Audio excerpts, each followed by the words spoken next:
is a 2017 Subaru Forester. All right, Subaru Forester. I am changing the coolant on the Subaru. Actually, I just poured out the coolant already. It's the blue coolant. So normally, most of the time anyways, when you drain the radiator, you keep the cap on, and you keep the radiator cap on, and usually that also drains the reservoir. But for whatever reason, this one didn't do that. So I was like, what the heck? That was kind of weird. But anyways, so I siphoned it out. I used that thing right there to siphon it out, and I put it in like a little bicycle spoke to keep the hose straight. Otherwise, it curved and it wasn't able to go all the way down to the bottom of the reservoir. You could use a coat hanger, right? Use a coat hanger is probably the easiest thing to do. Everyone has a coat hanger, right? A wire coat hanger. Just cut it into the straight length. So you stick it in here in the reservoir. But anyways, let me show you where to empty this out. So you have to take off the cover, and here's the cover right here. Cover has 4 screws, 1, 2, 3, and 4. But it also has these little retainer clips on the side. There's 3 on the side here. On the side, so you have to look at the side of where the wheel well is. So let me show you those clips. So these are the clips right here. 3 on each side, and here's the 4 screws. So again, I've got to get the camera and set it up so that way you can see it from the beginning. But that's kind of how it is usually when I do things. I always forget about it, getting the camera. And here's the drain plug right here. It's a plastic drain plug. So be mindful of that. It's plastic. And it's a number 3. Number 3 Japanese industrial standard screwdriver, JIS. But if you don't have a JIS screwdriver, just use a Phillips number 3. It's close enough. And the drain plug is on the passenger side, in the corner right here. So if I can remember right, this thing was 1.5 gallons approximately. 1.5 gallons out of this thing. This is the 2.5 naturally aspired engine. So anyway, so I drained up the coolant.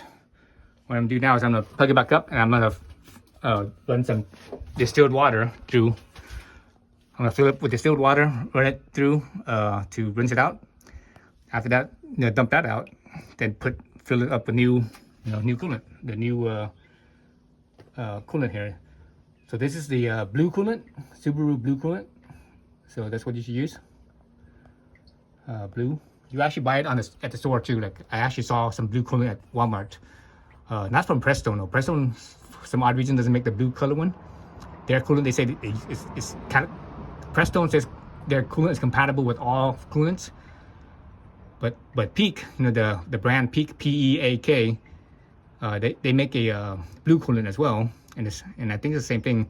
I didn't realize that until after I bought this.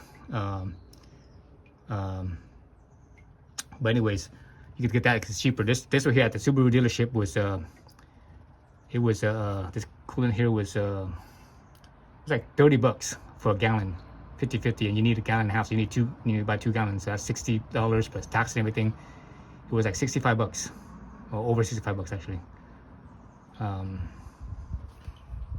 So that was kind of expensive. Otherwise, if you buy the Peak brand, that was only I think $20.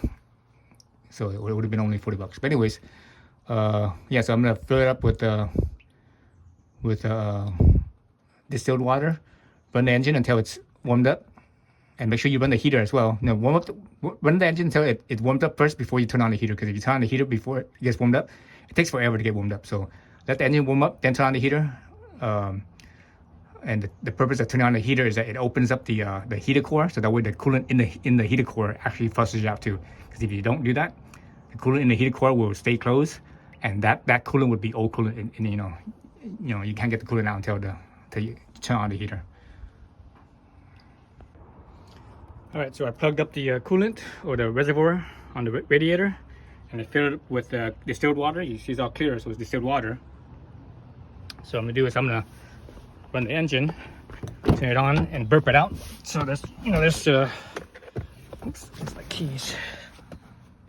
My keys go. Alright, so I'm gonna burp it out. Burp it out.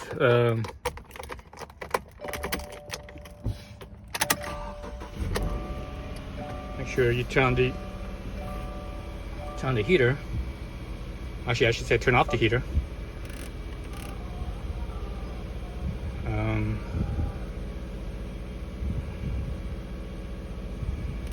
I have it set to all the way hot, I believe. Let's see. Yeah, the fans off. Well, on minimum, I guess. The heater is on high, right? See 80 whatever, then it's on high heater.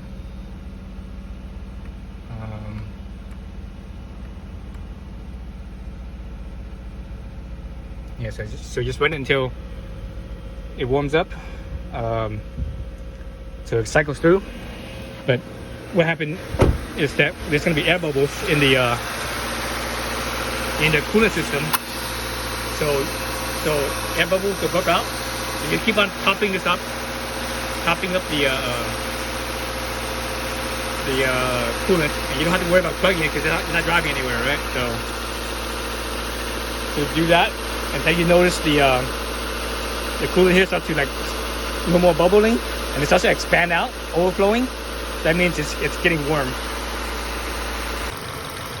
All right, so see the radiator fan was spinning. That means it went through a heat cycle. That means it's hot enough. So now I could shut the engine down and drain it again, and then I could just fill it up with the coolant now.